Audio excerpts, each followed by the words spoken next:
All right, it looks like our participant count is slowing down a bit, so we'll go ahead and get started. We do have a full agenda today. So good afternoon and welcome to CalSTRS Employer Advisory Committee. I'm Jennifer Spangler, CalSTRS Employer Services Director. Thanks for joining us today. Just a quick reminder on a couple logistics before we get started. This venue is for CalSTRS employers. If you're a member or have general questions, please contact us through calstrs.com to allow us to appropriately field your question. The QR code will take you to all the information for today's meeting, including the agenda and presentations. So check that out. Chat is not enabled, so please utilize the raised hand icon and we will enable your mic. And then you can take yourself off of mute in order to ask any questions.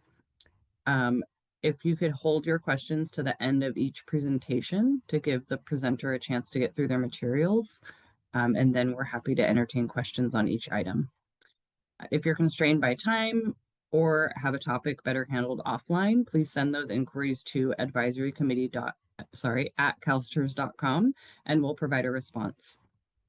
Before we get started, I do just want to let you all know as well that Employer Services has hired our second assistant director. So Nicole Snyder, who many of you are very familiar with, has been with CalSTRS for many, many years, was recently promoted to that position. So she's joining Megan as our assistant director team and will be joining us at the next EAC, but she's unable to join today as she's in a training class. So if you know her, please welcome Nicole to the fold, or back to the fold, if you will. All right, well, I'll kick it to Megan Wallach, who will go over our agenda for today. Thank you. All right, good afternoon, everybody. So today we have a pretty full agenda and we want to make sure we allow time for questions. So first on our agenda is an audit plan update for this past fiscal year. We also have our traditional legislative and regulatory update, some BenefitConnect and SO implementation updates related to problem incidents and system issues. And then piggybacking on that, some new SO training tips. We've been scheduling out some different webinars to get districts and counties additional support on the new system. And then at the end, we'll have our open forum, time permitting. So we're going to go ahead and kick it off with our fiscal year 2024-25 audit plan results with Sherry Turner Sharp. She's one of our leaders in audit services. Welcome, Sherry. Thank you. Next slide. Good afternoon. Can you go back to the previous slide? Good afternoon. I am presenting Audit Services Fiscal Year 2024-25 Audit Plan results. Next. So during this year, we selected 110 audits to be included in our audit plan. Out of those, we completed 112 audits, which involved approximately 64,000 members. As a result of those completed audits, we identified 175 new audit findings. And below you can see where we broke it down, the 112 findings audit reports into two different categories by employer type, where we looked at 74 K through 12 school districts. We audited 21 community college school districts, 9 charter schools, and 8 County Office of Education. We also further broke down those 112 audits by audit type. 61 of them were for special pay, which is also commonly known as remuneration additions to salary. 35 was for salaries, which is the pay rates and earnings of the members. And 14 was for unused sick leave, and 2 for post-retirement audits. Next slide. This chart shows the type of findings that we identified during the 175 audit findings. As you can see, the highest findings related to salaries, which was pay rates and earnings. The next was non-credible compensation findings. 33 of them was extra duty findings, 22 unused sick leave, and so on. To give you just a little bit of content on this particular graph, Normally, salaries, some of the common findings that we see is extra duty earnings being reported as part of the member's full-time salary. As far as non-credible compensation, those could have been findings related to compensation reported without any supporting documentation or public available documentation. Or it could have been also lump sum payments for 2% of 62 members. And the third one, highest, is extra duty earnings. These are normally some findings that we identify as extra duty earnings being reported as special pay instead of being reported as additional assignment earnings. Next slide. On this slide, we looked at, we identified audits that were resolved during the July 1st, 2024 through June 30th audit period school year. And we resolved 149 audit findings. And these findings were resolved. Some of them were in the current year, and the rest of them remain from prior school years. There also are 205 audits that are still in progress. We further divided this down into findings in progress less than a year, and then there's findings that are over 1 year. So we have 106 audit findings still in progress for less than 1 year, 99 that are 1 year or greater. And these are the 1 year or greater findings we age those in the table listed below. You can see that 65 of those 99 findings were from 1 year to 2 year.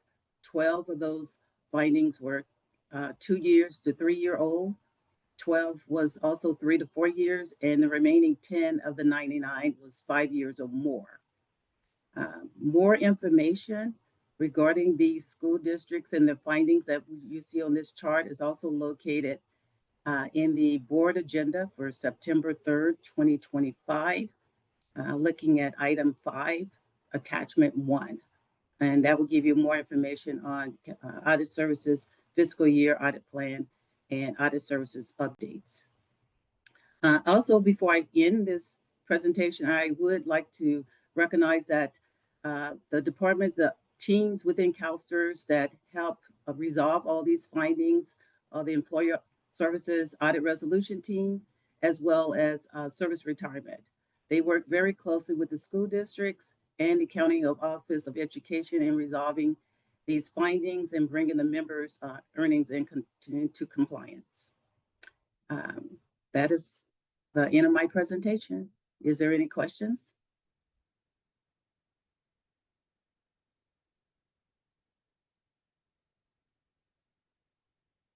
I'm just going to give it a minute to see if there's any questions for Sherry. If you have a question, please use that raise hand functionality and we'll welcome you to come off mute.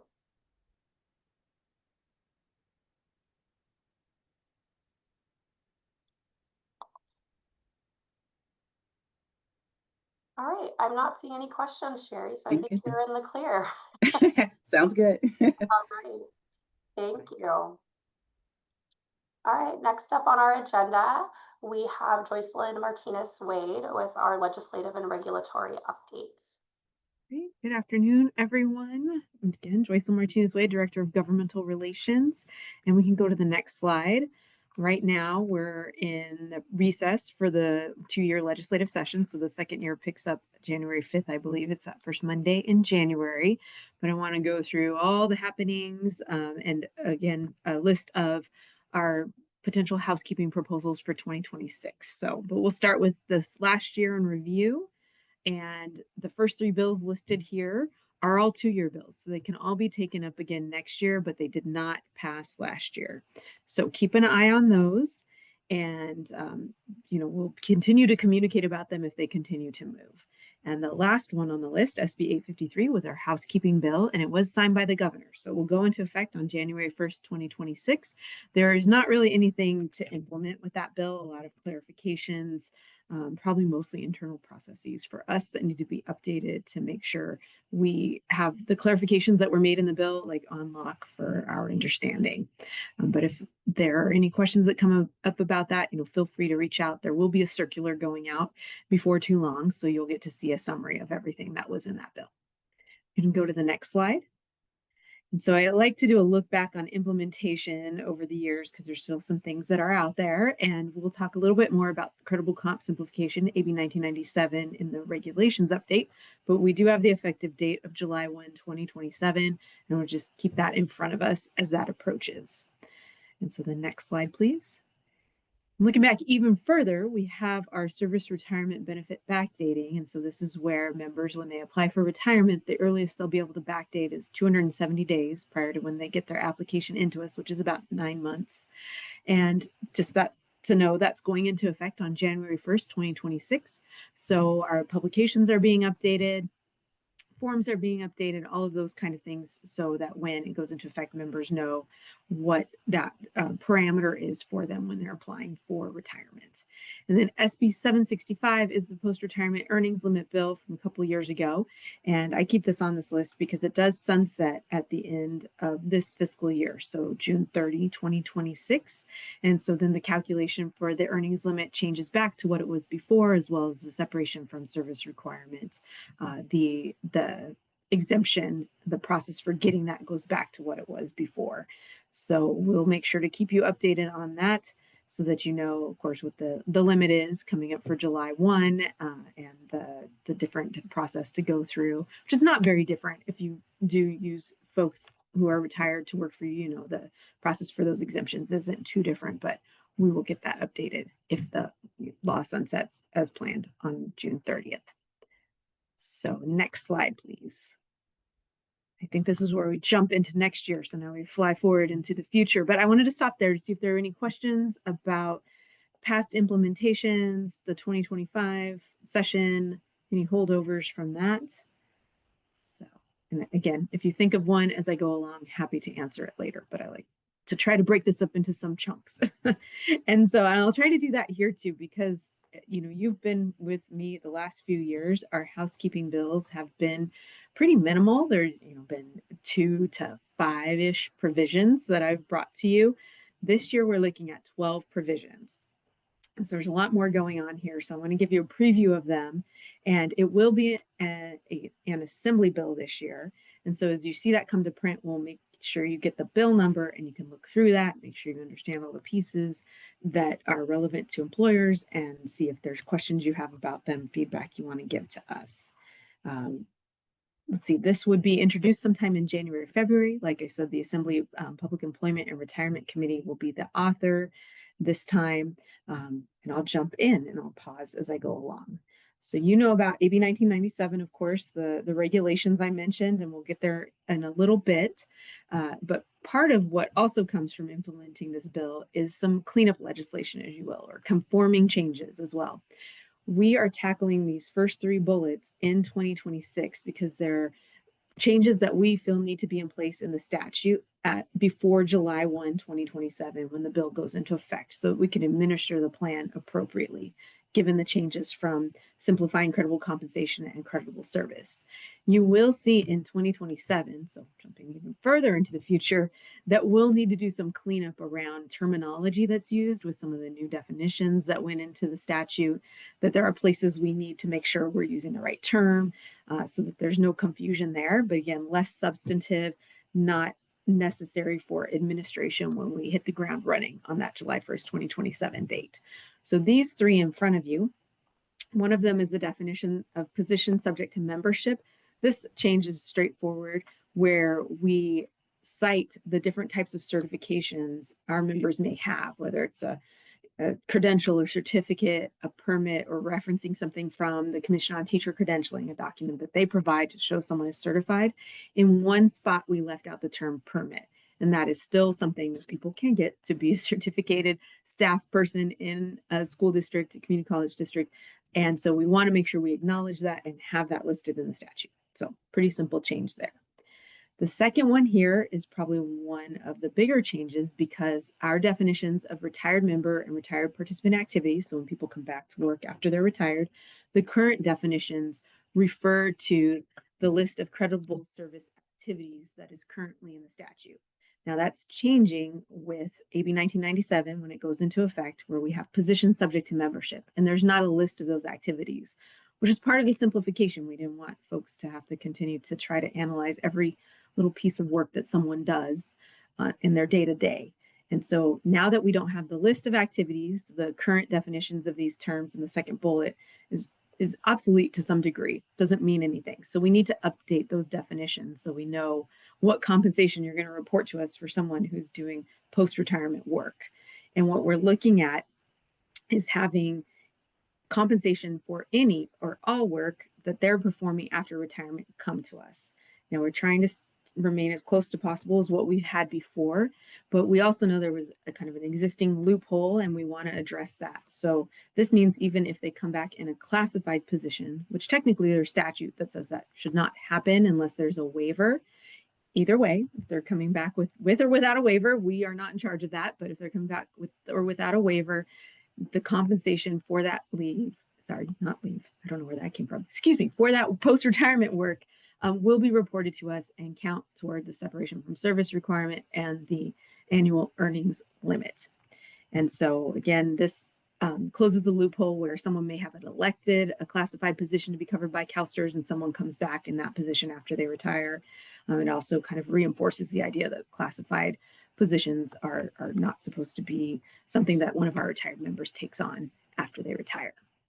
So that's one more piece related to 1997. And the third bullet there is related to our cash balance benefit program for temporary adjuncts, substitute part-time employees, if the employer offers that program. There are several terms that are similar to what we have for the defined benefit program, which AB 1997 focused on, and we're working to align those terms with AB 1997. So terms like salary, which is kind of the equivalent in the cash balance world to credible compensation, and the credible service position subject to membership types of changes. So we're looking at, again, aligning the cash balance benefit program, again, when 1997 takes effect, to the same definitions we have in DB. So I'm going to stop there because those are three big ones on AB 1997. We continue the work on the simplification. It'll keep going until we get everything put together. But appreciate everybody's patience as we move toward what should be, again, something that's easier to administer for everyone. Excellent. I'll jump into the second three bullets on this slide. Unused sick leave cleanup. We are clarifying that when someone has a stash of sick leave, unused sick leave hours, and they're going to retire, and that's going to get converted to service credit. Again, you report that to us in days. But if someone is using hours currently, the minimum that you divide, the lowest number of hours you can divide by to determine the number of sick leave days, this is clarifying that that's 6 hours. Of course, if someone's day is a longer day, 7 or 8 hours, you would divide by that, but the minimum is 6. So that provision is clarifying on that point. Fiduciary duties conforming language. We have some language in the education code and the teacher's retirement law that hasn't been updated for what actually is in the California State Constitution. And so obviously the California State Constitution takes precedence. So we want to make sure our statute matches up with that. So it's just a conforming change on that front. And then enrollment form consistency. So this is one I think to pay attention to as well, is that we are aligning when different enrollment forms get provided to your employees. And so you know some of the requirements of when they are required. So we're lining up everything with having the forms provided to members within 10 working days of the date of hire. So one place where this isn't the case currently is the permissive membership form. And then on the cash balance benefit program election form, it currently says, I think, within 10 days of the first date of credible service. And as you know, date of hire might not line up with that, and it can cause confusion, and perhaps they miss the deadline for getting the form to us to make sure that all of their service is covered by cash balance, or on the other side by DB if they do the permissive election. So we're trying to line up those dates for everyone to make sure, again, consistency on that front, but hopefully for ease of service on that front. Any questions on those three? Okay, we're through 6 out of the 12. I love it. Okay, next slide, please. Okay, here we go. For this one, it affects you to an extent, but mostly it's on the side of our members who are looking to apply for a disability benefit. They can also apply for service retirement during evaluation of that disability application. And so they can receive that if they're eligible. So they can receive that retirement benefit while they're waiting to see if they qualify for a disability benefit. And right now, we do not include sick leave service credit in that service retirement benefit.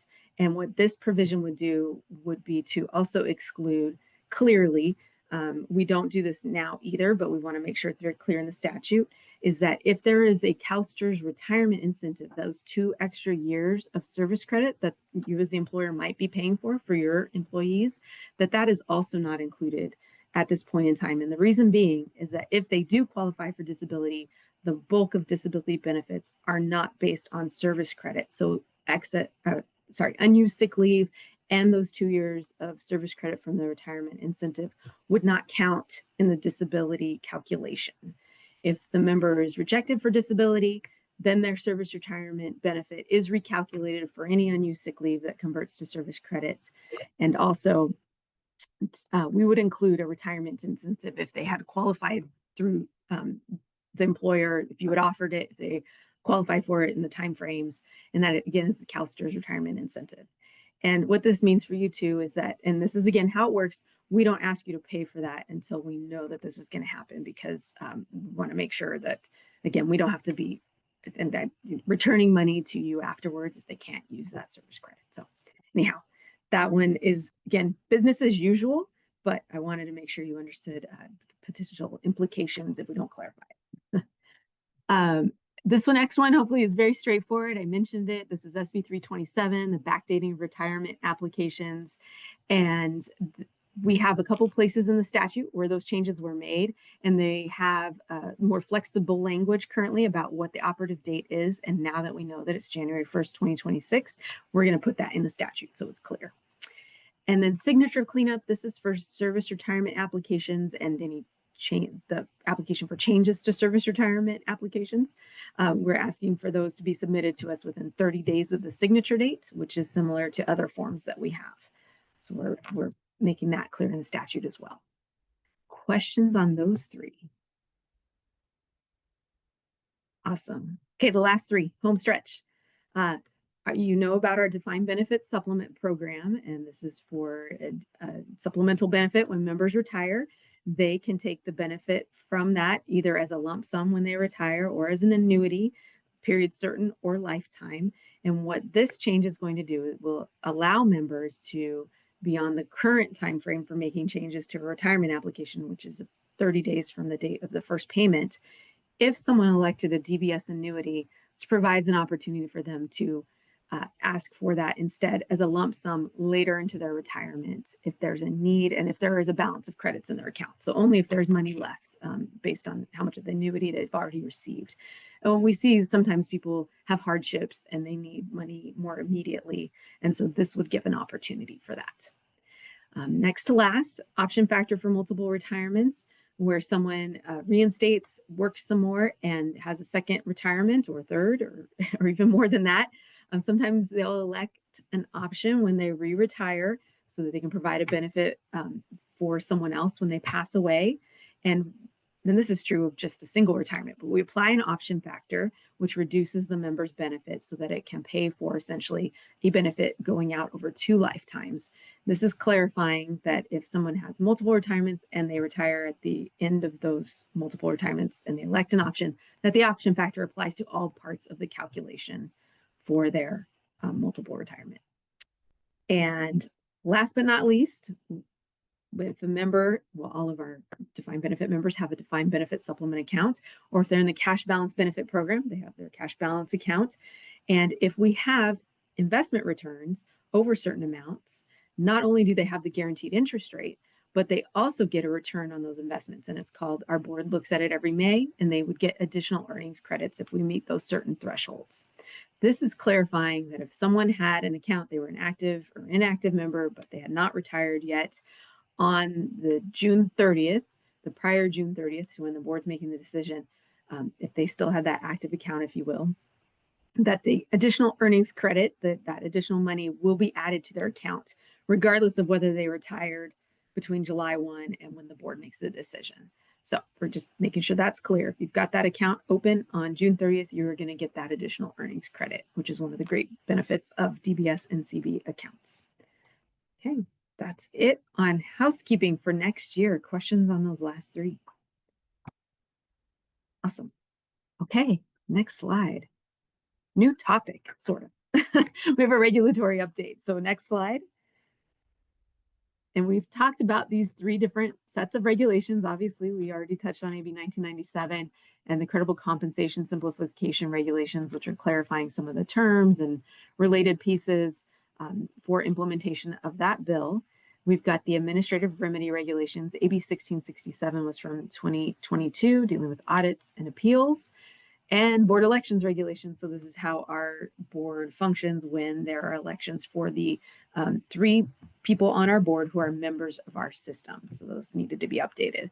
So actually all 3 of these are being routed for approval next week on Thursday. Very exciting to get to that point with all of these. The first 2 there are subject to the Administrative Procedure Act. So the next steps, if the board approves, is that they'll go to the Department of Finance and then the Office of Administrative Law for them to review. And then we'll get their approval after that point in time. And then the board elections regulations are actually exempt from that process. So if the board approves, then we just provide them to the OAL to make sure they're part of the regulation record out there. So that's how those 3 are moving. They've been through their public comment periods and everything like that. No changes from what was originally published. One piece is on the credible comp simplification regs for the contribution file layout. We did add a date certain, which is non-substantive, just to make sure there's a marker of when that was established. So questions on regs? That's the end of my presentation. Again, send in questions like they mentioned via email if anything comes to mind after today. Thank you for your time.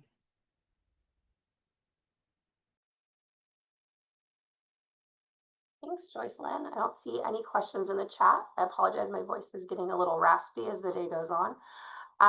So up next on our agenda, we have Dan DeMollier from our Systems and Employer Readiness Group and Employer Services with updates on implementation of BenefitConnect and the new secure employer website. Thank you, Megan. Good afternoon, everybody. Please go to the next slide. So here's a quick agenda overview of what the next few slides are going to look like. I'm going to be speaking about new SO, stabilization in progress, and what's next moving forward. Next slide, please. So I just wanted to give a shout out to everybody from CalSTRS and all of our employer partners that really appreciate everyone's patience and partnership in going through this process. I know it's really big for everybody. Just understand that we're feeling it as well. We're hearing you. We're prioritizing our employers first. So I'll speak a little bit further about how implementation went, what things we're seeing right now, and kind of next steps moving forward of making sure the system works the best as possible. Next slide, please. All right, so I wanted to just highlight a few things since implementation. Day 1, September 23rd, we had our first F496 file completely processed at 10:30 a.m. It was a very big milestone for us as well as our employer partners. Since then, we've had over 1,000 files uploaded, over 200 F496 files have processed. And this data, keep in mind, is a couple of weeks old at this point. So those numbers are greatly increased. Over 25 VDFs have processed, and we're about 20 accounts receivable fully processed as of today.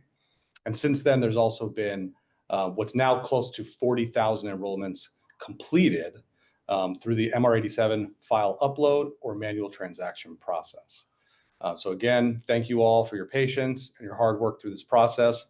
We've been going through employer readiness for the last 6 years, and a lot of that has paid off with what we've seen since go live.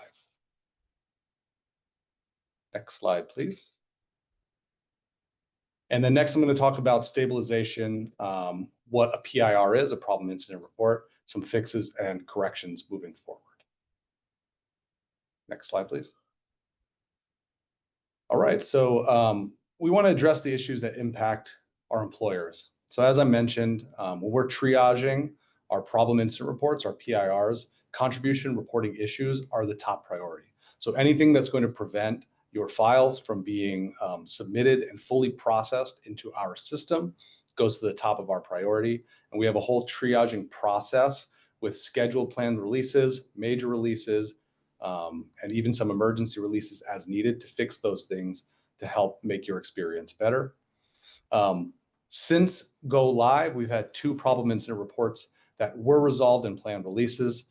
They're outlined here with the save and validate and void issues that we had when there was 10 or more records for 1 member, and then an enhancement that allowed for more file types to be supported through secure message. And then ongoing, we have what's called data correction or data change requests that address data issues that are faster than waiting for a code deployment. So while we do have those planned releases moving forward throughout this entire stabilization period, we do have some immediate fixes that we call the DCRs, or the data correction or change requests. We can go in and apply those on a nightly basis that fixes current problems that have, such as when CB enrollments are not creating DB non-member employment records. We can run that DCR whenever that does occur, and it will resolve it by the next day. And then that's kind of a holdover until we have a code fix that is able to be deployed in one of those planned releases that I mentioned. And then since then, there have been some hiccups as far as enrollments go. A lot of those were tied to data conversion and some new process learning. So throughout the process, during our conversion period and then at go live, we had a lot of enrollment issues, but we're still constantly working on those, and those are among the top priority as well. Next slide, please. So what's next? Next slide. Thank you. Oh, back one. Thanks. So continue our journey. Our first major release is scheduled for December 4th of 2025. So in a few weeks, we have a suite of problem incident reports that have been filed over the last few weeks that will be resolved at that time. So we will release our release notes on the employer support portal that all employers have access to, and you can click on those. It'll tell you the most recent release deployment updates and what has been fixed. It's an ongoing document as well, so it has the history of past ones and ongoing ones as well, so you can look that up at your leisure. And we try to get those updated as timely as possible so that they're readily available for our employer partners. In the springtime, new file format, AB 1997, webinars will begin in the spring. And then our goal is for July of 2026 to begin testing that or have the availability to test that within the employer readiness environment. The next major release you see here will be July 2026. That date might fluctuate, but it's around that time period. And that's going to have another large suite of problem incident reports that have since been filed and that may be filed in the future, resolved at that time. So those are some of our major releases. That third one, as you see here, is in October of 2026. Those are our current scheduled major releases. And in between, we have planned releases about every 2 weeks. So as problems arise and any of the past ones get fixed and have code fixes ready for deployment, they will be scheduled out during those 2-week periods that what we call small plan releases. And those will also be updated in our release notes once we have those fixes in that impact our employers directly. And then at the bottom here, similar to what was mentioned in the prior presentation, we have NFF implementation targeted for July of 2027. So that's kind of a high-level view of our major releases, some of our small plan releases, and then new file format moving forward. Next slide, please.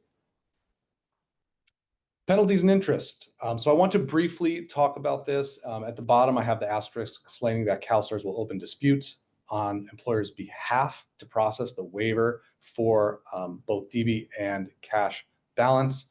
So penalty 1 and 2 for defined benefit was scheduled to be due 45 days after go live, which puts us at November 7th. That's this Friday for both 1 and 2 type penalties. And for cash balance, the waive penalty type 1 and 2 are where there were due dates between September 6th and September 30th. and to be provided to CalSTRS, or provided that CalSTRS does receive those files by October 21st. So that's something that our financial services branch outlined. And I wanted to just touch on that again. As I said, that this week will be the final day to submit those files to be considered part of that waiver. All right, next slide, please. And now it's time for questions. Up here again is employerhelp@calstrs.com. Please email that with any questions you may have, as well as the employer help number, and then our employersupport.calstrs.com for our employer support portal. You can find all those things that I mentioned before, as well as access to the employer readiness environment and a lot of training materials on there as well. All right, any questions? Hey, Dan, it looks like we have a couple questions in the chat. First up is Teresa Cooper. If we can invite Teresa to unmute her mic.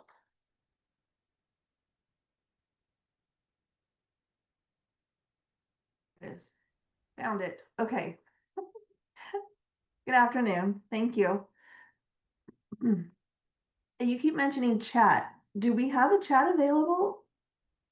No, I'm sorry, Teresa. I'm used to facilitating our trainings where we have the chat. So this is just a Q&A for the hand raise. Sorry. Okay. Yeah, I just want to make sure my system is right. Okay. It's okay, Megan. About the P&I that you'll be disputing on behalf of the employers. For the files that have already been submitted for August, has the team started processing those disputes? Or when are we going to see that begin? I'm going to invite our fan favorite Cassie Mallet-Beck to come off mute and take those questions for financial services. Okay. I think that's out of Dan's wheelhouse, but Cassie is here to answer those types of questions. Okay. Hi, Teresa. It's Hello. those of you that may not know me. I am Cassie Mallet-Beck. I'm the senior manager over contributions and refunds, and the contributions team administers the penalties and interest assessment. And so, Teresa, we are working on them. I can share with you that as of, I think, yesterday's date, I have 160 files to look at. So, we are working through a process to look through all of these and to work through the waivers.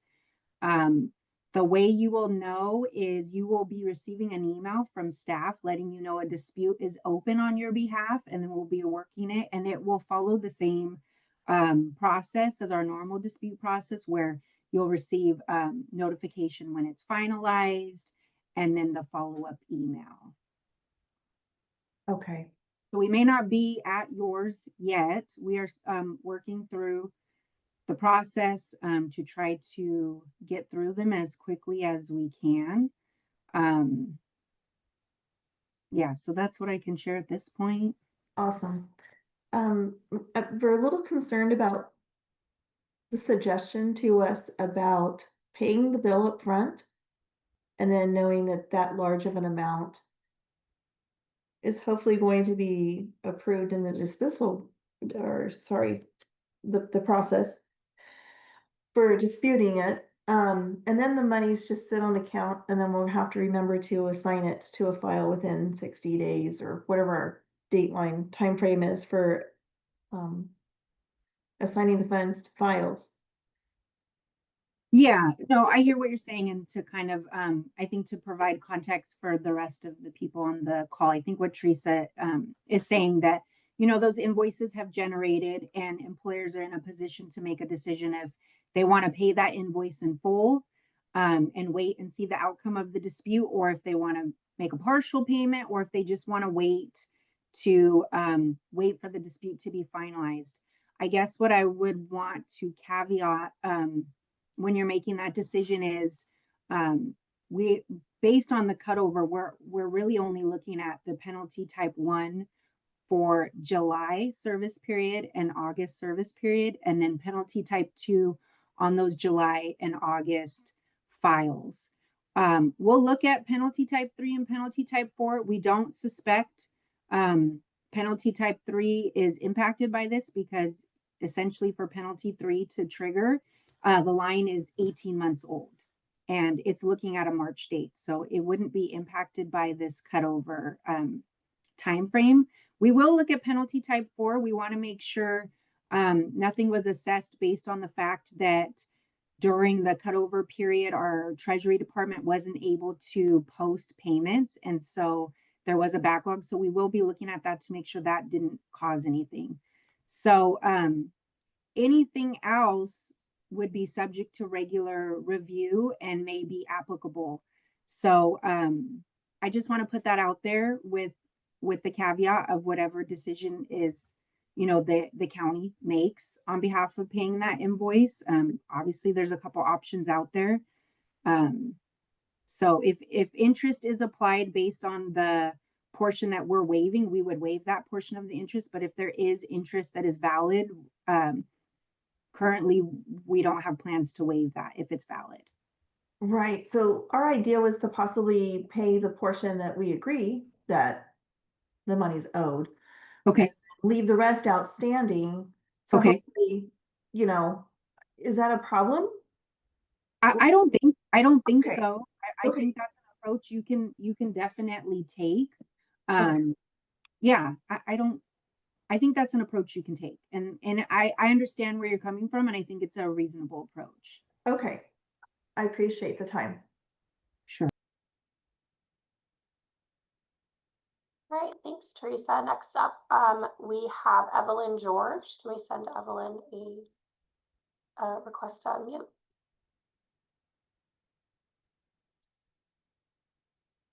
Hello. Go ahead, Evelyn. Hi. My question is regarding the releases of the, I guess, corrections or system adjustments that are going to happen, the 3 different dates. Will there be downtime to our use of the system, or is that going to be just like something that happens overnight or over a weekend? Yeah, thanks for your question, Evelyn.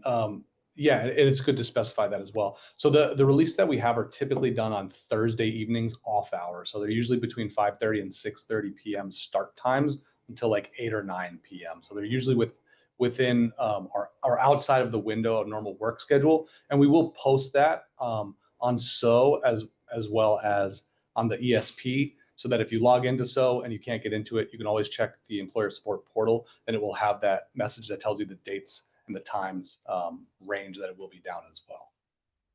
Okay, thank you. Yeah, thanks for the question. All right, I just want to give us a minute here and see if there's any additional questions for Dan before we move on in the agenda. Do you see a question from Aaron Robinson? Can we send Aaron a request, please?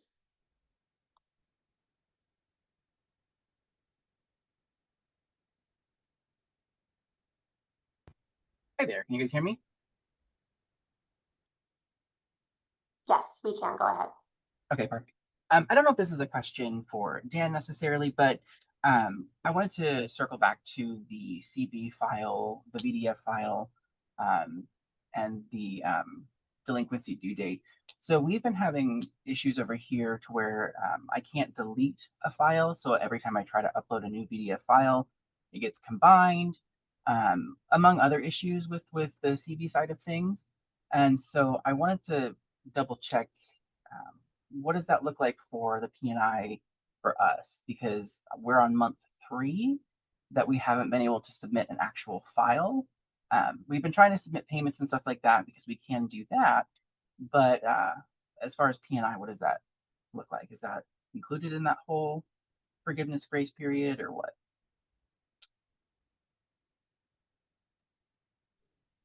Do you want to take that part, Cassie, or me to begin?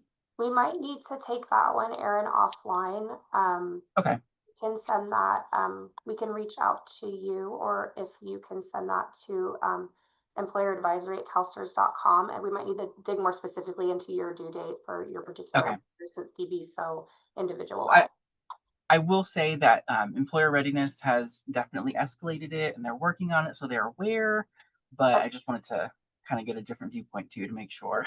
Yeah, we'll get the details from where it's at. We'll connect with Okay. readiness to connect with Cassie's team, just so because Cassie doesn't have all the background, so then she can respond to the P&I question more accurately. Okay, awesome. And then what was Yeah. the email again? I'm sorry. Well, if you're already working with employer readiness, we've got you, so we'll find it. Oh, okay, cool. Okay, we're good. Aaron, I'll touch base with them and look into that and get more details. And then my team will reach out to you about the PNI question. It'll be from our contributions inbox. Okay, cool. Thank you for raising that. Thank you. Sorry, thank you. Okay, a couple more questions coming in. I'm going to entertain a couple more questions, but I do want to move on after that just so we have time for the next presentation, and we can hopefully have time after that to revisit questions that we couldn't answer. Erin, did you have another question? Your hand's still raised. You just want to make sure.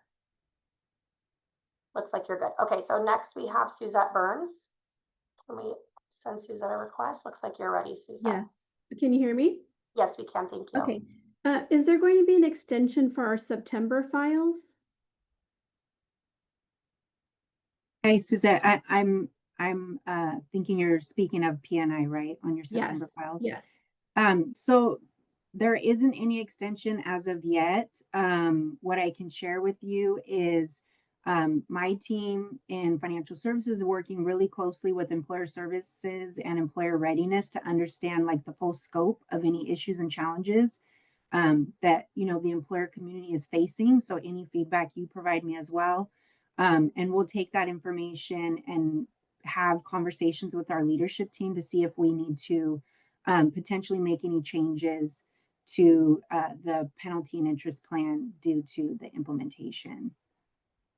Okay, thank you. Yes. They just want to add to, we are connecting with financial services on our outstanding backlog of inquiries that increase in volume, that increase in contacts from districts. So we're aware of those issues and response times and sharing that with our executive team for decision making. So that data is being accounted for. Last question we're going to take for Dan before we move on to Mia is from Anna Liang. Go ahead and unmute, Anna. Hi, do you hear me? Yes, we do. Okay, so I have a question. I used to have only have DB access on the old SEW. But so right now we're using the new SEW. Do I need to send a request to the employer help to get the CB access? So you're going to want to work with the administrator for the County Office of Education on your contact types and what contacts should be assigned to you. So, okay, I have to contact them, right? I Yeah. have to contact them, or because I filled out the form, I faxed the form 3 times and no response. From So your I'm not county? sure. I'm sorry. From your county? Yes. Okay. Go ahead and send an inquiry to employer help, and we can look at who from the county can be coordinating that and getting you the access, but we don't manage employer contact types. We assign an administrator if an administrator leaves unexpectedly and there's nobody that is an administrator, but it's up to the administrators to coordinate your contact types and your role access. So we can make sure that we get you connected with the correct person. I see. Yes. Do I have time to add do you have time for me to ask 2 more questions? Very quickly, please. Okay, so I'm asking on behalf of my colleague because she's using her phone to for this Zoom. So her question is the error mess. So we did the testing file before, and there is one of the error message says employee has no employment under our district, but actually the employee has account. And this employee was in the old SEW. But right now, we don't know why in the new system, and we cannot submit their contribution to the new SEW. Okay, anything like that we'll have to take offline Mia, I just saw you come off, so I don't know if you have a quick answer you want to provide, but those sound like they might be getting a little bit too specific. I agree. These are best addressed through employer help, but generally, even if somebody has, and we'll talk a little bit about this on the slides that I have, even if somebody has a membership account or that they were established in Old So, but if they never had contribution reporting with your employer, the employment record itself was never established. But employer help would be able to assist for that specific member in that circumstance on the next best steps. So what do we need to do right now? Or we need to ask some HR to do anything? I would contact for that member employer help at CalSTRS.com with the client ID if you have it, or the member's first and last name. If you're communicating secure information, we're going to ask that you actually do that through secure messaging. So if you're using their personal or private information to identify them, if you don't have a client ID, we're going to recommend you do that through the secure messaging. But they'll be able to best assist you in that specific scenario. I see. Thank you. And I have last question. I did the testing for the CB file. I submitted, and then but I found some errors, and I tried to delete the CB file, the VDF file, on the a new SEW. But after I clicked the delete button, and the file this did not appear immediately. I had to wait until the next day, and the file was gone. I don't know if anybody have this issue, or I'm the only one to have this issue. Yeah, Anna, that will happen. So we have a nightly job that runs that clears those deleted files. So you'll still see them until that next day, and then they will clear overnight. So this is normal on the new SEW? Correct. Yeah, that's how it's designed. Correct. I see. Okay, thank you. Thanks, Anna. Thank you. So it looks like we don't have any additional questions for Dan. So I want to move along our agenda to make sure we get through Mia's presentation as well. Thanks, Dan. So next we have Mia Tanoya Hill. Another exciting announcement. Mia was promoted into overseeing our quality training and innovation programs. So she's no longer a training manager, but still oversees those teams. So congratulations, Mia, and welcome for your exciting update on training materials. Thank you for that. Good afternoon, everyone. Today, I want to talk about some NewSo training tips. For many of you who have been using the new Secure Employer website, this may not be new information for you, but you may find this helpful if you are providing this information to new staff who you've onboarded, or potentially a district that is struggling. We have offered a series of training tips forums. These are webinars where we are going over specific topics related to the NewSo. We've changed our approach through the calendar year to really focus on these hot topics with you all. I'll encourage folks to please attend those events if you have bandwidth. For counties who may not be able to attend, and if you're familiar with reaching out to employer training at CalSTRS.com to schedule training events, we are able to schedule additional training events. We do just like to try to group as many folks. I'm not sure if folks were able to attend our first one. We had over 350 attendees, so we're really trying to group as many as we can into these events, just based on the volume of need. So if you have questions about our training events available and what we can do at the county level for all of your districts, please feel free to contact employer training at CalSTRS.com. But let's talk about a few tips that we have. I'll get my next slide, please. So these are some frequently asked questions that we've been seeing. First, we're going to talk a little bit about enrollment. So when do you need to enroll an employee? So we've had this question. I know there was a related question just a moment ago. So you have to enroll an employee using the appropriate transaction code when they are new to your report unit.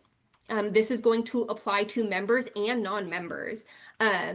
So this is something that you did not previously have to do in the old Secure Employer website, but is required in the new Secure Employer website. Otherwise, you'll get that error that Anna had just brought up a moment ago, that there is no employment record established with that employer. You will also need to submit a transaction when they are a non-member with your report unit who mandated or permissively elected membership. So we have had a few questions about someone who does have an employment record established as a non-member, but then later becomes a member and they receive an error for that member reporting. You do still have to do another enrollment that will change that status from non-member to member. And then we had an issue, this was related to some of the conversion issues that Dan mentioned, that they were enrolled in the legacy SO, but never had contribution reporting. So what the system was looking for when it converted data to open employment records was any employer that had contribution reporting. For anyone who may not be familiar with why that might occur, so especially with our substitutes or those who are maybe part-time, hourly, or daily, they may have elected CalSTRS membership, or they may have been employed by you, so you established them within the old Secure Employer website. But because there was no contribution reporting, when they converted, the account was still there, but there was no employment history established. So when you try to find this employee, they are not going to be visible in SO, but they can be located using the REAP enrollments no enrollment record file sent via secure messaging, or submitting contribution reporting and then receiving that error message ID on the screen there. I won't read out those numbers to you, but that no employment record exists for the employer. When you get that error, when you submit contribution reporting, that will provide you with the client ID. Once they're enrolled with at least one employer, they will become visible on screen, and you will not have to use those additional methods. All right, next slide, please. And then how do we know what transaction code is appropriate? So as you're enrolling individuals, the MR87 file layout available at employersupport.calstrs.com. Our defined benefit program membership and cash balance benefit program participation job aids at calstrs.com also have the appropriate cases to use a transaction code. And then the big question that we've been getting, because you're now enrolling somebody who may have been a long-standing member, but just new to your report unit, you would enroll them using transaction code 11, establish a mandatory qualifying account, right? So this person is mandated into membership by already being a member. And then our next biggest question related to enrollment is, what do I do with folks who are working after retirement? So when you're having an individual working after retirement, you do not need to do an additional enrollment transaction. You would just simply submit that contribution reporting with assignment code 61. All right, next slide, please. So we've had a lot of questions about navigating this new website and where to view this information. So you understand that, yes, I have to do this enrollment. I want to look about some information related to my employee. So you'll search for individual employee information using the employee search screen in SO. So you can click the client ID hyperlink of the applicable employee. That's going to open the employee maintenance screen, and that's going to display 3 panels. So the membership account, and you'll hear us talk about these terms, especially if you attend a training event where we're going to go over some system demonstrations. You'll hear us talk about the membership account. So that's where you can view their benefit program, the benefit structure, the membership date, and the status. So your membership account can have a different status than something like your employment record. So I may have terminated with a particular employer, but I may still be an active member. So you'll be able to see those distinctions depending on what panel or what detail you're looking at. We do have a job aid, employee maintenance for employers at employersupport.calstrs.com that goes over this in a little bit more detail as well. We do have an additional detail panel that lets you see that employment history, leave detail, or sick leave information as applicable. So for your active employees, are not going to have any sick leave information, but for those who are reporting unused sick leave transactions for someone who has recently retired, or maybe you're reviewing what was previously reported, you'd be able to see that on that applicable panel. And then our demographic information. So this will be the name, date of birth, gender, and contact information. Employers can update some demographic information. So that would be that name, gender, that contact information, and that employee maintenance job aid will have more of those steps available for you. Next slide, please. So I mentioned those membership accounts. So membership accounts exist for each benefit program applicable to the individual's account, right? So you can have someone who may have several membership accounts because they have cash balance participation, they have defined benefit membership, there is a separate membership account for DBS. And so you may see an individual with multiple. They can have multiple for each benefit program, even based on their particular history. So an example of this is a member who is working after retirement will have a DB account in active status for their service working after retirement, and then an account in retired status for their prior work. And you can validate that the account in active status is for working after retirement. In some cases, it will show the substatus working after retirement, but certain cases from conversion may not show that clearly. If you click on that membership account and go to the transactions, you should see that the active account is all assignment code 61, representing working after retirement. We'll go to our next slide, please. And then our membership account statuses. So we've got a lot of questions about membership account statuses, and that employee maintenance job aid does include this same table. But this can be an active, so when we talk about active, this just means it's an active account. Like I mentioned, you can see an account in service retirement and an account in an active status if you have someone working after retirement, because they're actively working after retirement, which I know is a little bit confusing. There is a status for closed, so the account can be closed from terminations or closed after being opened in error, particularly for cash balance. Disabled, deceased, these are different statuses. If you're going back and maybe making corrections to prior reporting, you may see these statuses on an individual, similarly to now deceased. Non-contributing has been a big question for folks. So non-contributing can represent a lot of different things internally. For employers, what you need to know is this is an account that's not currently being contributed to. It is usually unrelated to their membership, so it is for something else within the CalSTRS system that they have this account for. And if you're reaching out to employer help for more information about why that account specifically is non-contributing, when it is unrelated to their membership, we won't be able to provide that information. If the member has questions, they would need to reach out to customer service or customer service center for more information about that particular account. The other circumstance that we can see this in, we can see this on cash balance accounts where all employment records are terminated, but they're not receiving a cash balance benefit. It may go into a non-contributory status because they don't have any employment that's actively contributing to that cash balance account. You will see retired for accounts that are service retired. Redeposited, so this is an account that has redeposited contributions after retirement or refund. And then withdrawn, we've had some questions about that, is typically a member account that was refunded. Next slide, please. Another a big question has been termination data. So we know that our express benefit report form, our EBR, is retired. We are now doing transactions for termination data and sick leave data. For termination data specifically, CalSTRS, when this is submitted in our new system, will request termination data in a pending work item. So this can be when a member refunds, when a member service retires, and a member applies for disability, or CalSTRS receives a notification of death before retirement. How you submit that termination data is going to look a little bit different depending on which scenario. So for disability and death before retirement, there is an employee change request. So you'll still get that pending work item. It'll just lead you to a different action. And in those cases, it's going to be an employee change request.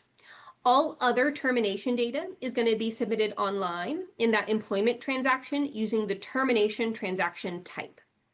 Now, for these applications that were received or processed prior to the new system, You will not typically receive a pending work item. So we know that there are cases where this may have been long before our new system, your EBR was processed and it was rejected due to some error on the form, and you're instructed to submit that online transaction. You don't have a pending work item, so you'll need to click the new button on that screen the way you may for enrolling somebody who is new to your report unit, but selecting that correct transaction type. We do have 2 job aids available at the on the employer support portal related to submitting that termination data and sick leave data. Next slide, please. A few things here about contribution reporting. We've had some questions again about view. One of the things I'll add here about view, if you are not able to see something in the Secure Employer website that a colleague is able to see, I highly recommend you check the roles that you're assigned with your county administrator, or if your district has an administrator. We have found typically in those cases there is no system defect. Your colleague was assigned a different role than you were. And that's typically why we'll see that you don't have a new button or don't have visibility to certain things that others do. But when you're looking for reporting for an employee, you're going to view that reporting under the applicable membership account. So it's going to be divided between the membership accounts, whether you're looking for their DB transactions or their CB transactions. And you'll click, said transactions a few times here, apologize, such that transactions button on the employee membership account maintenance screen. And then if you're reviewing individual details to ensure they're in a valid status, so you're working a file and looking at the individual details, maybe for error resolution purposes, you can typically are best served doing that on the employee payroll details search screen and looking by that specific client ID.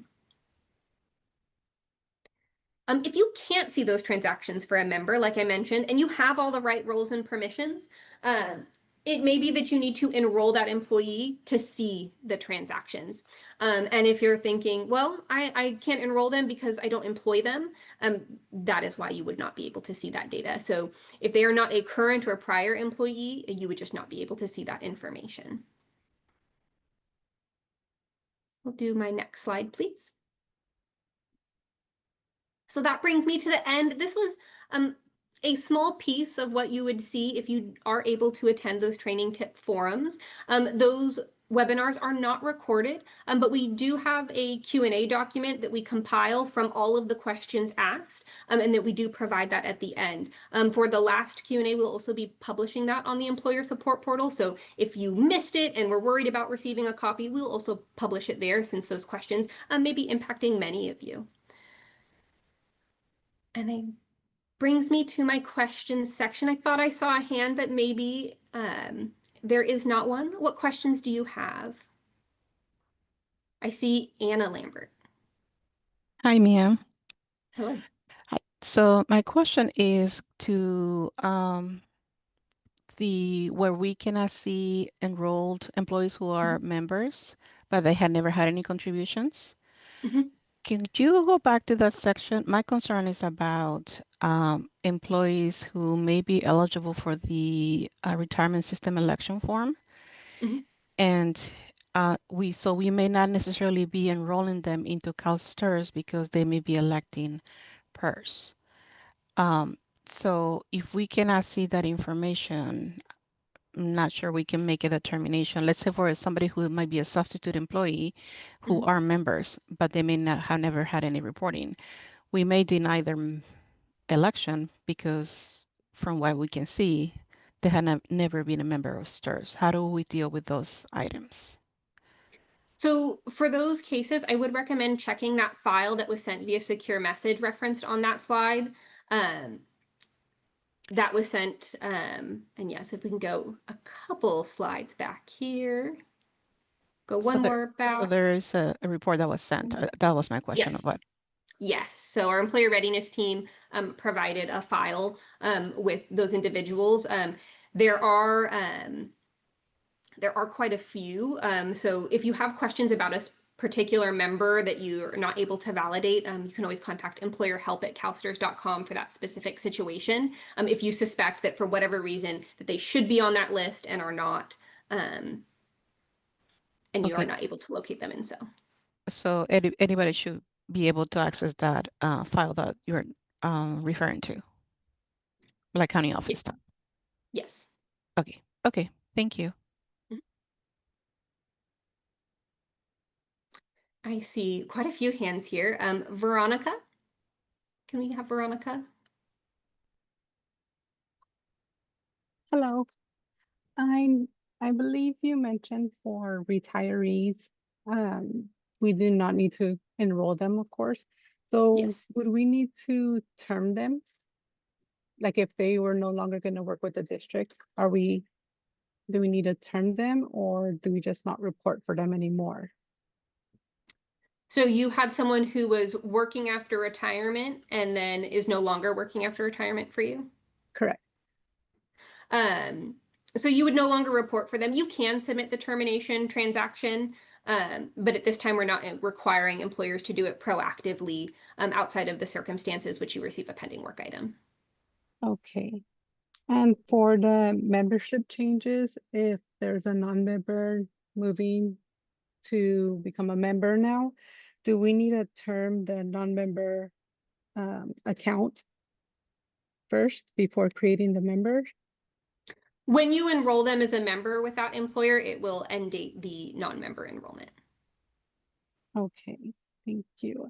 And as far as I do see the account statuses and understand what those mean. I think the issue that a lot of our districts have been having is trying to determine if the employee is a member or a non-member or a retiree so that we know how to take contributions or not contributions moving forward.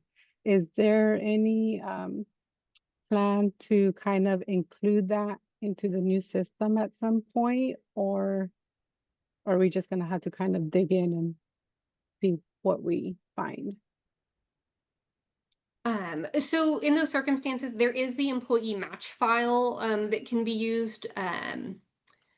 I'll say that we are having conversations about the membership account statuses and what that looks like and what that maybe should look like to better serve our employers. So we are looking into that a little bit further to see if there are ways we can improve that view for you. And that's something that we can explore a little bit more if you're able to attend that training tips forum where we're able to screen share.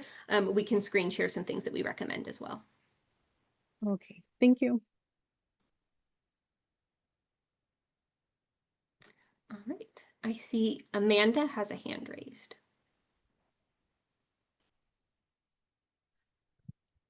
Hi, thank you. Okay, so this is something that I sent to employer services, and I got an email back saying you guys were getting a high volume. And I did this back in September when this first launched because I was having this issue. I haven't gotten a response other than that one email that said we'll get back to you when we can. But it's a consistent problem that I'm having when I'm enrolling people that appear to not be members in CalSTRS. And so when I go to enroll them and when I have to verify their social security number, even though their social security number is matching what I originally put in, it's telling me that it doesn't match. And I get all the way through to where I'm giving the date and everything. I've verified the address and everything, and it's giving me that error on quite a few people. And I don't know if I'm doing something wrong, if it's a glitch in the system. Like I don't know if there's something I'm just not doing right. There is a defect related to matching on the tax ID, and we do have a workaround for that.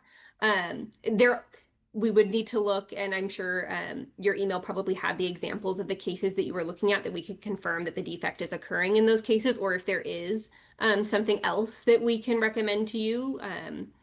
We can take a look into that. I imagine you submitted that to employer help, Yes. but we can take that back and look into that specific inquiry. It's hard to say without the specific member and the specific account exactly what's going on, but that is potentially impacted by a known defect, and we can provide that workaround. So when I come across this issue, because even today I came across it today on two people, is this something where I should just keep emailing with the new people that I'm adding to that list, and that way if there is something wrong with it, in there with them on CalSTRS end, then you guys could fix it? Once we're able to confirm exactly what's happening in that scenario, the workaround should either, let's say, apply to all members in that situation, or if there is maybe a step missed or something, that we're able to provide that should apply to those cases consistently. But we'll want to take a look at that and just confirm which workaround is most applicable to your situation. Okay, sounds good. Thank you. Thank you. I see James has his hand raised. I was just curious, regarding the trainings that you're having, is there going to be one that is specifically on user profiles and roles setup and I guess like the information for the districts that we report, if it needs to be updated, or what came over from the migration if it's incorrect? Because currently I am having issues with trying to update that information, and it's saying that I don't have access to do that. If you are trying to update information and are receiving an access issue, I would reach out to your county administrator to confirm you have the roles associated to the task you're trying to complete. I am the county administrator. Excellent. Yes. So we can, that sounds like maybe a specific situation that we'd like to look a little bit more into. If you can contact employerhelp@calstrs.com with the circumstances of your situation, exactly what task and the error that you receive. In training, we do try to go over the common errors that you can encounter, but in a specific situation, that might not be something that we quite get to address. So I'd love to see the specifics of that situation. Okay.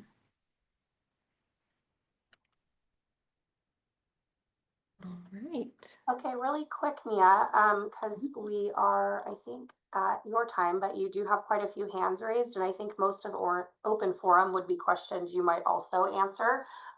So I'm going to go and say, if you have a question not specific to Mia's presentation, go ahead and raise your hand. We'll kind of just run Mia and open forum in conjunction here to make sure we get your questions answered the best we can. Thanks, Mia. All right. I see Ramona has a hand raised. Hey, Mia, I had a couple of questions. Mm-hmm. One, when there are refund applications that are being submitted now through the system, where are we viewing that? Where is that populated? Where are we seeing those member submitted refund applications in the new system? To my understanding, you wouldn't see the refund application itself. You would receive the pending work item as the refund application is processed to submit the termination data. Okay, and so that brings me to my next question. It's always been the county office that would sign off and certify those refund applications. Is that now a district responsibility? The district is now the one that is doing that termination information? I believe in that case, it's the, I see Megan came off mute. Megan, was there something you wanted to add to that? That one's a little bit out of our expertise. So I believe it could come from either the district or the county. But Cassie, I don't know if you have an answer for that, because I know you're over the refunds team. I don't want to put you on the spot, but we could follow up if needed. I just don't want to speak out of turn on the refund process and cut over interim processes or anything like that. Yeah, I honestly do not have an answer for that, Ramona, but I'm taking notes and I can get that and then I can touch base with you. Okay, because I know in the past, if it wasn't my or Teresa's signature, that was sent back because they were not the authorized person. And now those are going out to the districts to complete in an area that I didn't even know existed, honestly. When you say an area like a place in the system, you're hearing districts are seeing it in a place in the system. Is that what you mean? Correct. So Okay. we're going to go to retrieve those pending items. I didn't even know that that was an area to go to look at pending items. Okay, yeah, let me touch base with the refunds manager, Jennifer, and then I can follow up with you, Ramona, on that. Okay, and then I had one additional question.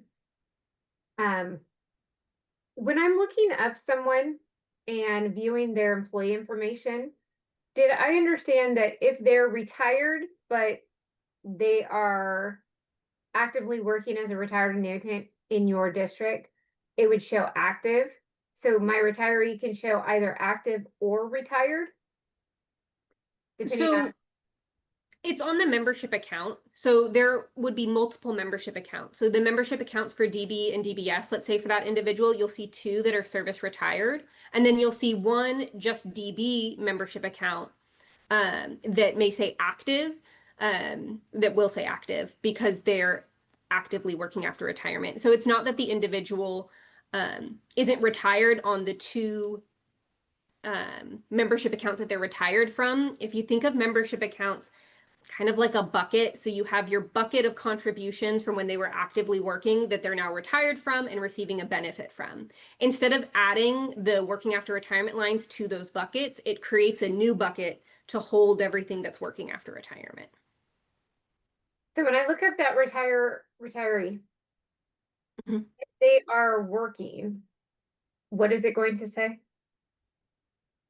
So if the retiree is working after retirement, so they'll have their membership accounts in a service retirement or retired status, and then they'll have an additional membership account. So you would see at minimum 3 membership accounts, and then 1 would be an active status for the working after retirement transactions.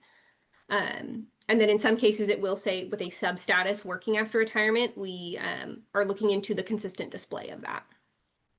Okay, and so if I'm looking at my retired annuitant who is not working, it's going to display differently. So if somebody is not working after retirement, they should just have those 2 accounts that are showing. Usually, I say the 2 accounts because typically people have DB and DBS. In Correct. theory, you could just have 1. But you have your DB, your DBS, and they're going to say service retirement, and there will not be a 3rd account that has an active status. Okay. This is confusing for our districts. They're looking at these things and then they're taking contributions, setting them up as active rather than a retired annuitant or a non-member. It is a little misleading when you are looking up individuals. Thank you for your feedback. We are aware that is it's confusing. We have received that feedback, and we are looking at ways to streamline that for employers. Okay. All right. Thank you, Mia. Thank you. And thank you, Cassie. Sure, I'll try to get that information soon, Ramona.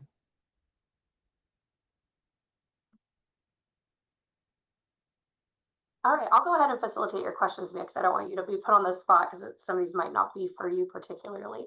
So the next question we have, forgive me if I'm pronouncing this correctly, but Nia Doe.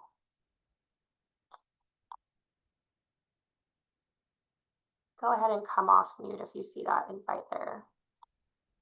Hi. Hi there. Yeah, I have a question regarding the access. We at the county office, as a county office administrator, we would like to know how we can give access to the user that want both defined benefit and cash balance access. Yeah, so there's a job aid on employersupport.calstrs.com. It's our employer contacts job aid, and that will walk you through how to set up your users. As an administrator with the county, you have the ability to do that. So it'll walk you through how to add new users and get them set up with the contact types that you need them to have access to based on the actions you want them to be able to complete in the system. So if they want both access, we will be able to do that to get that both to them. I believe so, Mia. Is that okay? Correct, right? If you're the administrator, you'd have the ability to set that up for either benefit program. Correct. Yeah. So go ahead and take a peek at that job aid. It should walk you through it. And if you have any difficulty, send in an inquiry to employer help and we'll get it set out. Obviously, we're prioritizing, like Dan said, contribution reporting. Anything related to employer org maintenance or contact or access is actually the top priority because we want to make sure that folks are in and can start working things. So contribution is next in line after that, of course. But any of the access stuff is like #1 top priority. We want to make sure that you're in and able to view and start getting your work items going. Okay, thank you. Thank you. All right, next we have Susan Tomko. Hi. So we're dealing with quite a few dual member, non-member enrollment issues. And we've been advised by STRS to process a termination transaction to end the false enrollments. But in doing that process, we're prompted to agree under perjury that that's a bona fide termination. And so my question is, if this is the way that we're expected to clean up the STIR system, will that language change on the scheduled December update where we have to certify under perjury that it's a real termination? That language would not change. We are documenting anything that we're directing you to do as part of a workaround for the system is documented on the member's account. So that language isn't changing. That's not necessarily our first prescription for a workaround. I would think that we can be doing some manual stuff in-house that may take longer. So I think we'll need to look more into that. And I appreciate you bringing it to my attention. So just as an off note, I've emailed many, many times to have those enrollments cleaned up, and I haven't. The only answers we've gotten is to do the transaction type. I see you're off mute. Do you have you're a little bit more in the trenches on some of the workaround guidance? Yeah, so there are conflicts in the system when conflicting enrollments create a conflict between the member and the non-member lines. In some cases, adding that termination transaction is the quickest workaround to the issue so that you're able to submit your contribution reporting more timely. And like Megan mentioned, that language isn't going to change. The other adjustment, so there are cases where your termination transaction, even if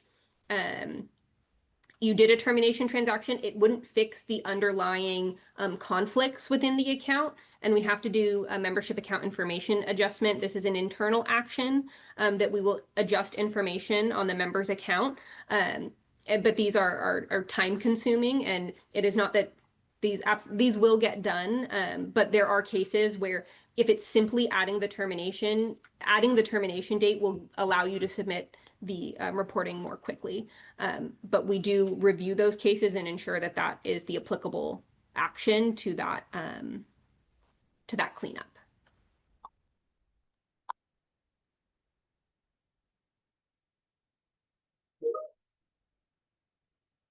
All right, thanks, Susan. So next we have Stephanie Rice.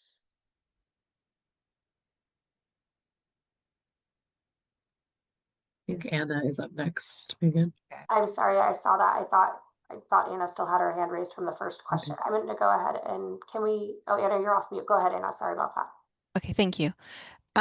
Just follow up to my previous question regarding the members who are not showing up.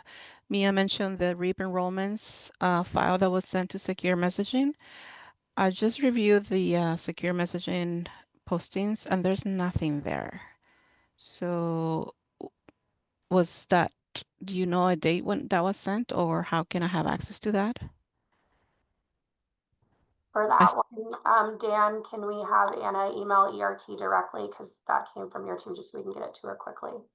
Okay, because my team doesn't see it either, so. Okay, yeah, we'll connect. ERT will connect with you, Dan, or Anna, to get that and figure that out. That came directly from them. Thank you. You're welcome. Okay, sorry about that, Stephanie and Anna. I got a little confused. So Stephanie, you should have an invitation to unmute. Okay. Can you hear me? Yes, I can. Okay, just really quick. We've been trying to send a few of the refund applications, and in the secure messaging section in the new system, is there a specific way that we need to submit it, or would it just be the employer reporting requirements and that you're trying to like provide supporting documentation, and then you just explain who it's for and attach the file? I don't want to put you again on the spot, Cassie, but that would be your area, and I think we might need to follow up on that one. Am I correct? Yeah, Stephanie, let me take that back and get back to you. Can you tell me what county or district you're with? Yeah, Santa Cruz. Santa Cruz. Okay, perfect. Santa Cruz COE. Okay, thank you. Yep, thank you. Thanks, Cassie. Okay, next we have Nancy Chow.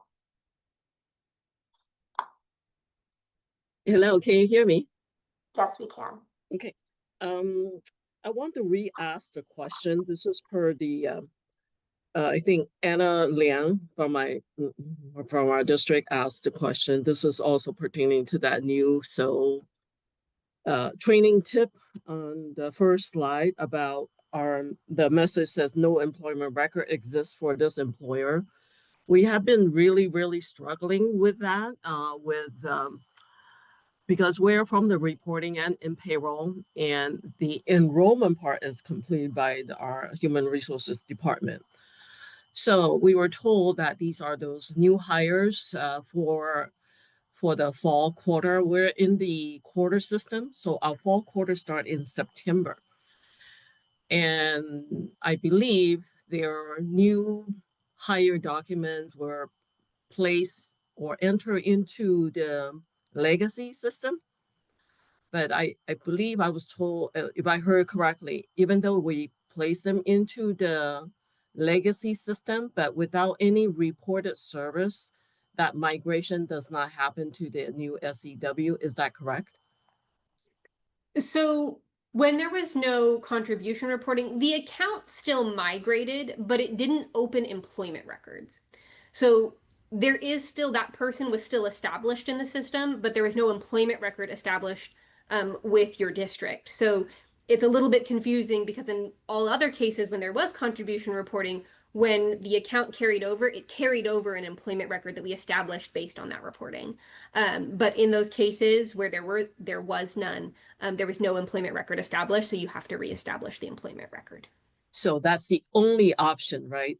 Because Yes. I was also told that from our HR department that other schools like Ohlone, etc., were able to bypass that, and for us in payroll to contact them to figure out what's their way.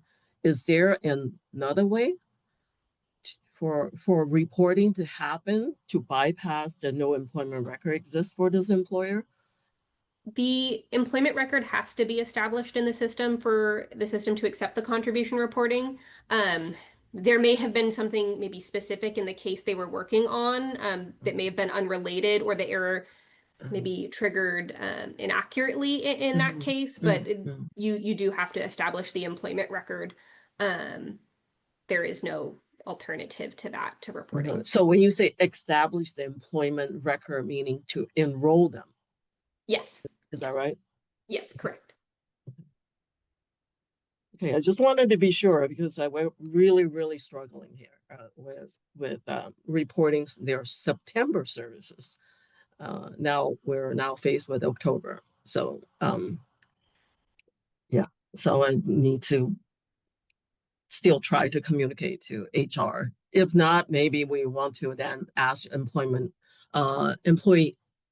help to probably come on like a Zoom or something like that to be convinced that they do need to be enrolled in order for us to pass through their service lines to do that.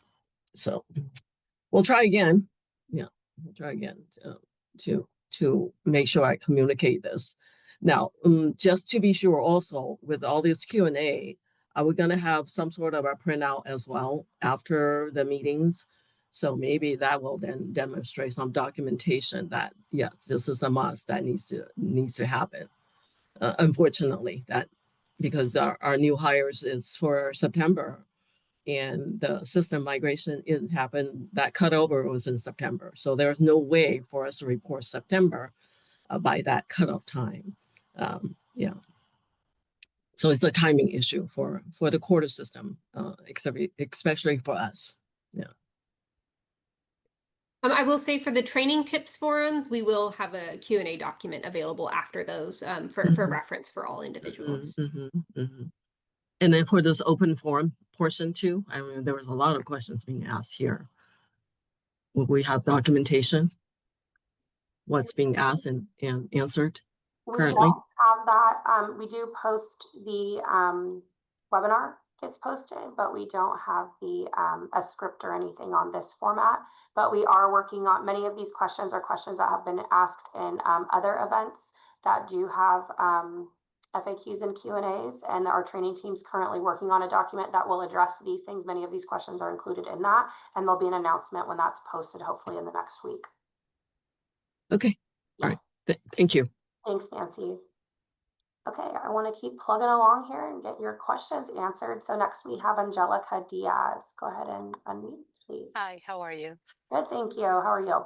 I'm good. So I wanted to ask a question. I know this question was already asked by Ramona, but there's employees that they retire, they come back as a return retiree. What about if the employee comes back and reinstates?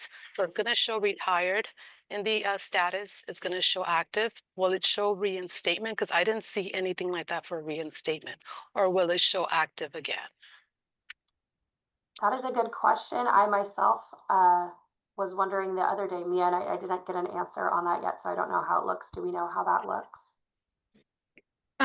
We can take that back. We are confirming exactly how those accounts will show from, especially from conversion. So let us follow up with exactly what that account will look like for you. Okay. And then I have one more question. For refunds, if an employee is contacting us and saying that they want us to go ahead and terminate them, but there are some payrolls that are pending, let's just say for the month of October, do we still separate and terminate the employee in CalSTRS? And will the system still allow us to make any adjustments because the employee has already refunded their money? That might be one we'll need to take back. Cassie, can you confirm? Yeah, I just want to make sure I understand the question. So the question is, let's say your district wants you to put a termination date of November 5th, but there's November or October reporting that needs to come in and it's not there yet. So your question is, can you put that termination date in and will the system allow that October or November line in after you put that date in? Correct. It could be a negative or a positive, whichever one. I believe it would, but let me confirm that with you. I'm very new into the refunds world, so I don't want to give you bad information. So I'll confirm with my refunds manager, and then we'll get back to you on that. Okay, thank you. Thank you. Okay, next we have Shania. I'm going to take a guess. Shania Burrell. I'm sorry if that's not correct. Are you able to hear me? Yes, I can. Okay. I have a question regarding the retirees. So we're getting an issue with the enrollment error because the earnings are being reported correctly, but they're still triggering an enrollment error, but you're saying not to enroll them? Correct. So when you're reporting for a retiree, you can just report. You don't have to do an employment record and enrollment. You just start reporting that assignment code 61 line for post-retirement earnings, and the system will automatically create a non-member or a active non-member account that they're contributing to, or not contributing to, but you're reporting to. So if they reported it, let's say like as a 54 for a sub, if we change it to a 61, you're saying the system will automatically enroll them? Yes. As 54 Okay. for a sub is when they're active. So if the employee's retired, you would never want to use a 54 because that's for when somebody's actively working and contributing to the system. They're still a member. So once they're retired, anything they're earning should be with a code 61. Okay, and for the enrollment error for retroactives, like we've had lines that had to be backed out with the exact dates, but for example, like if something was reported as 8-4 for a district, but they really weren't a member until 8-7 and they have to like refund those lines, those are also triggering an enrollment error, but we technically cannot fix those because they were inaccurate, and it'll show like negative reporting. What's a workaround to remove those so that we can send the report? Yeah, that one's above my knowledge base. I'll let you tackle that one. So there is a known system defect in some of those reversals, right? So you know what the correct date is. We've had that happen, with something that maybe gets reported for the wrong service period, and somebody retired, and so you just want to back that out to correct it. There is a known defect to that. If you contact employerhelp@calstrs.com with the specific circumstances, if this is going to negatively impact someone who has, they've recently retired and there's a 180-day separation from service requirement, and this looks like they're working after retirement because of where the service period falls, contact employer help for more instruction related to that. There unfortunately is a known defect.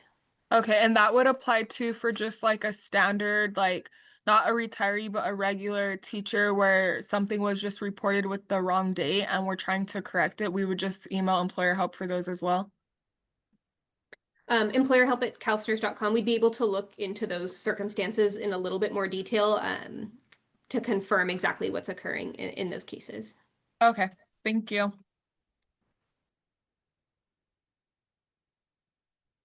Okay, next we have Anna Liang again. Go ahead and unmute, Anna. I see you. Hi. Hi. Do you hear me now? Yeah, you're a little quiet, but I can hear you. Oh, okay. there you How are. about now? Yes, Okay. much better. Thank you. I have two questions. So, is there a purpose for not showing the whole social security number on the new SEW? Because I remember we could see them. We could see the full social security number in the old SEW. Dan, do you mind taking that question? Because I believe it's just information security best practices, but I don't know if you have any insight into the design. Yeah, you're correct, Megan. It is for that reason. It's just for security reasons. And that's a CalSTRS decision that was made and implemented. Is the goal to move away from socials in favor of the client IDs? Correct, yes. I see. Thank you. And the question is, on the faculty retirement change report, faculty retirement status change report. So in the old LCW, when we export this report, it was showing the last name and the first name. But in the right now in the current SEW, it's just showing the whole name. So is that a way to split the last name and the first name when we export this report on the new SEW? Dan, can you take that one? That one's a little bit more technical for me and Mia, I think. You have to take that offline. The short answer is I don't think so from that perspective. That might be something that has to be done outside the system, but we can follow up with you, Anna. Yeah, if there's something that you can do when you export it, we can add that to a job aid to provide instructions on how to make that report more user-friendly. But I don't know that the report itself can change, so we can look into that. Correct. Yeah, thanks. Do I need to send an email to you or to employer help? We have a note on it, Anna, so we'll get back to you. Okay, thank you. Thank you. All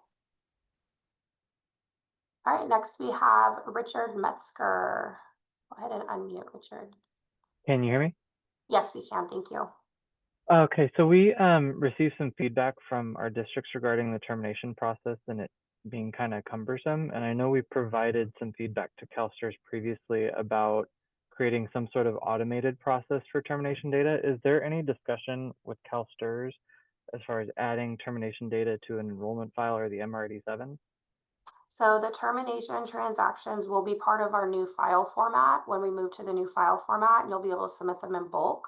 Right now, they are one-by-one individual transactions on screen. Okay, got it. Thank you. You're welcome. All right. Last but not least, we have Jennifer Villafana. Go ahead and unmute, Jennifer, if you see that icon, or you put your hand down, so maybe you... Did you have a question, Jennifer? Yes, I do. I was wondering on the stuff that we posted on secure, the secure message. Like I used to be able to see the messages and then be able to see if they were assigned or not.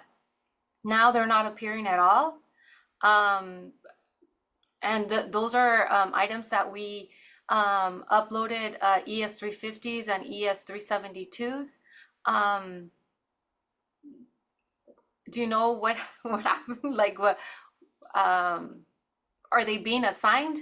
And Yes. if they are we being notified that they're being assigned? Because today we received one email letting us know that it was assigned, but it was for a document that we uploaded yesterday. Right, so we do send a triage message when items are assigned. We no longer have individual staff queues in the new system, which might be how you saw it was like moving between people. It doesn't do that anymore. It's now one bucket with tags that get kind of added to it. Mia, correct me if I'm wrong, but I think that might be why you're not seeing it. So it does get assigned and worked. You just don't have the same visibility of it that you did have, but you should be receiving confirmation. Our triage is taking a little bit longer than it typically did based on the volume that we're getting. So it might not happen right away, but it should be assigned and worked. But what will we see it as it's going along still in our secure message, or does it delete itself, or like it becomes invisible to the user? I'm gonna let Mia take that. She has a little bit more information on the user experience side of it. Jennifer, can I ask, when you submit your secure messages, are you hitting that complete button? No. Okay, so just for context for everyone here, there is a complete button on screen. We ask that you please don't click that. That complete button sends it to a separate folder as if the entire communication is complete. We can follow up with our available training materials on the view of secure messages and where you can expect to see that. The other thing that we found, folks, they're looking at maybe the message board instead of the secure messages. Jennifer, not to say that that's impacting you, but we have seen that across the board, that there are cases where folks are looking at a screen called message board and not secure messages. Sometimes you also need to click, even though you don't want to enter any search criteria, you still have to click the search button to get the screen to display the available value. So we can look a little bit more into, Jennifer, anything more specific impacting you and share any related training materials. Okay, thank you. Mia, the difference between message board in a nutshell is message boards going to anybody with that contact type for that employer or whatever that communication was garnered to. And the secure message is a one-to-one with users, correct? Correct. Okay. Next, we have Alma Rooney. Go ahead and unmute Alma if you see that invite. Yes, I have a question. I'm working on my October report, and in September, I submitted corrections on 2 people because they were going to pay a retro on a sub, but I had to separate the dates because they were paying a retro for part of the days, and then the rest of the day, they were going to pay a retro. So I submitted it for these 2 people in September. Now I'm having to fix the CC3 to a CC5, and I'm getting an error on one. And I looked in there. For some reason, his history is not showing on the file of 2744, which is showing for the other person. Why is that? That's something we'd have to take offline. We wouldn't be able to, I mean, unless you have a quick response, but that sounds pretty specific to something we have to troubleshoot.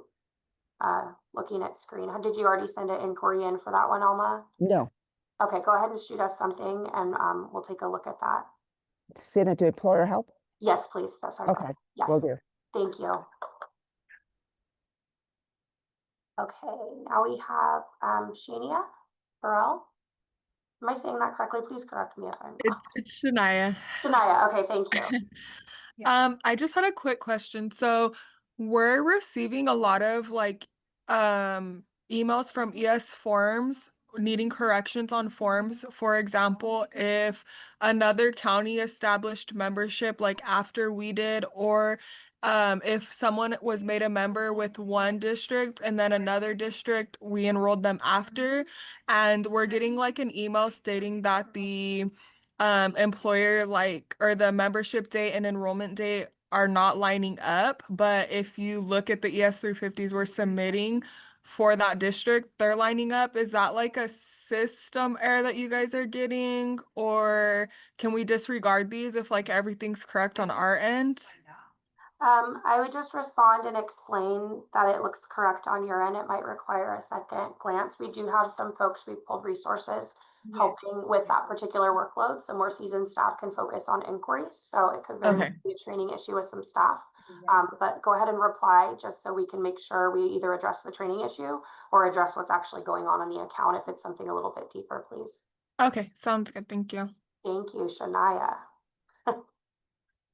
Okay, I don't see any remaining questions. I'll wait 10 seconds here and just see if you have any last minute burning questions. I know we went over time, but it was important to me that we address your issues. Again, we have an unprecedented amount of inquiries. We're doing our best to get through them. We're trying to collect workarounds to make sure that information's front and center, and then addressing things manually as needed, and that's taking time. For all of us, we appreciate your patience and partnership. And I also just want to acknowledge a couple of you sent very kind, appreciative, and supportive, empathetic messages to our staff. Those were shared with me. And so I just really appreciate you doing that because they're doing their best to support you. And so I appreciate you taking a moment to acknowledge their change journey as well while they try to support you. So I appreciate those of you that did that. I don't see any other questions. So I'm going to toss it back to Jenny to close us out. Just want to echo Megan's statement and just say that we really appreciate your partnership. Thank you for the questions and for allowing us to triage those ones that are a little bit more difficult. Just know that we are looking at how to optimize our processes on our side. We have an unprecedented amount of contacts, and our staff are also learning the new system. So we're all working together and we're all kind of in the same boat, moving in the same direction. So things will get better. And thanks for being a partner with us in that journey. All right, we have no further questions. Thanks for joining us today. And like Mia said, there's another tips and tricks. So if you guys have further questions or want more information, please attend those sessions that are put out there, and we'll be assessing for further ways to support you, which may include future webinars and other types of training. We're really listening and trying to respond to what's most needed. So please keep the feedback coming. Thanks all.